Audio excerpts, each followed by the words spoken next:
अस्सलामुअलैकुम viewers and welcome. Viewers, आपका thank you कि आप टाइम देते हैं, अपना कीमती टाइम निकाल के वीडियो को वॉच करते हैं। तो KSE 100 में जो सेकंड लास्ट वीक था उसमें नैरो रेंज थी, 2870 पॉइंट की रेंज रही। और ये मैंने पहले भी कई दफ़ा बताया हुआ है कि जब भी रेंज नैरो होगी तो फिर एक्सपैंड होगी, और जब एक्सपैंड होगी तो फिर नैरो होगी। यानी ये साइक्लिकल मूव होती है, नैरो और एक्सपैंड होने का ये सीन जो है ये चलता रहता है। तो नेक्स्ट वीक जो है फिर वो 6000 पॉइंट की रेंज हो गई, यानी डबल आलमोस्ट। और क्लोजिंग बेसिस पे 5660 पॉइंट मार्केट प्लस रही। और बुल कैंडल इंडेक्स इस वक्त जो है स्ट्रॉन्ग बुल ट्रेंडिंग फेज में है, जिसका मतलब ये है कि टाइम कम है और प्राइस ज़्यादा एक्सेलरेट कर रही है। ये प्रोजेक्शन 261 पॉइंट जो है वो तो अचीव कर गई, उससे ऊपर क्लोजिंग भी आ गई और मार्केट अब ये समझा जाए कि उस एरिया में है। नेक्स्ट मेजर फिबोनाची रिट्रेसमेंट जो है वो 423.6% जो है वो 1,84,000 1,85,000 के करीब निकल रही है। डाउन साइड पे अगर हम देखेंगे तो इस वीक का जो लो है 1,48,500, ये एक क्रूशल एरिया हो जाएगा। इससे नीचे आने की सूरत में और फिर सस्टेन करने की सूरत में जो है वो थोड़ा प्रेशर नज़र आ सकता है। और सपोर्ट जो है 1,51,000 1,52,000 का एरिया रहेगा। इंडिविजुअल स्क्रिप्ट्स को देखते हैं तो ये NRL में मैंने हेड एंड शोल्डर की मार्किंग की थी।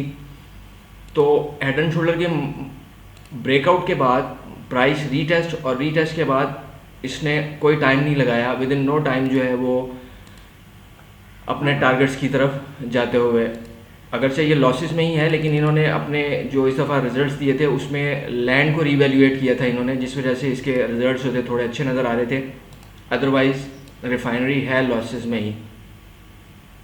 तो अब ये 2017 और 2021 की एक ट्रेंड लाइन को मिला के जब हम एक्सटेंड करते हैं तो अभी प्राइस फ़िलहाल उस एरिया में अप्रोच कर रही है। 786 ने एक बड़ी अकोमुलेशन का ब्रेकआउट लिया है। 2021 का ये हाई था और फिर 2025 का हाई, इस एरिया को इसने ब्रेकआउट लिया है। और अभी फ़िलहाल ये नॉन स्टॉप, ये जो एरिया है ये ख़रीदारी का एरिया था 12 रुपये और 11 रुपये से नीचे। अब तो ये दो अपर लॉक लगा चुका है, लेकिन इसमें मूव अच्छा खासा पोटेंशियल मौजूद है।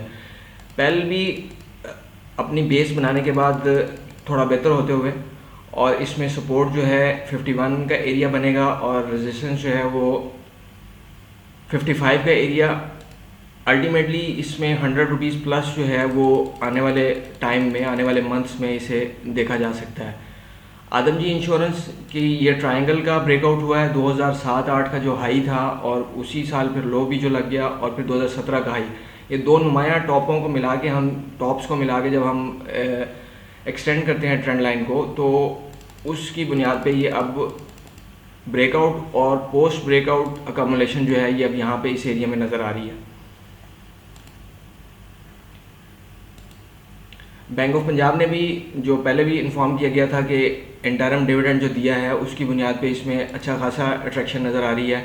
और 36 और 35 का एरिया जो है ये एडजस्टेड प्राइस बन रही है इसकी, और ये अगर 35 पे चला जाता है तो समझा जाएगा ये 100 प्लस पे चला गया, क्योंकि जो एडजस्टमेंट्स और बोनस इसने दिए हैं वो डालेंगे तो वो वाला बंदा ब्रेक इवन पे आ जाएगा। 2007 में जिसकी टॉप पे ख़रीदारी थी वो वाला बंदा भी ब्रेक इवन पे आ जाएगा। पावर सीमेंट को देखते हैं तो एक 20 ईयर्स की फॉर्मेशन का इसने ब्रेकआउट लिया, ये प्रीवियस भी बताया गया था। और हिस्ट्री हाई जो है इसका एडजस्टेड प्राइस में 50 रुपीज़ बन रहा है, और यहाँ पे अब थोड़ी सीधी मूव देता हुआ। बाय सेल कहाँ पे करनी है ये सब सीखने की चीज़ें हैं। पोर्टफोलियो में कितना इसका किसी भी कंपनी का वेटेज होना चाहिए,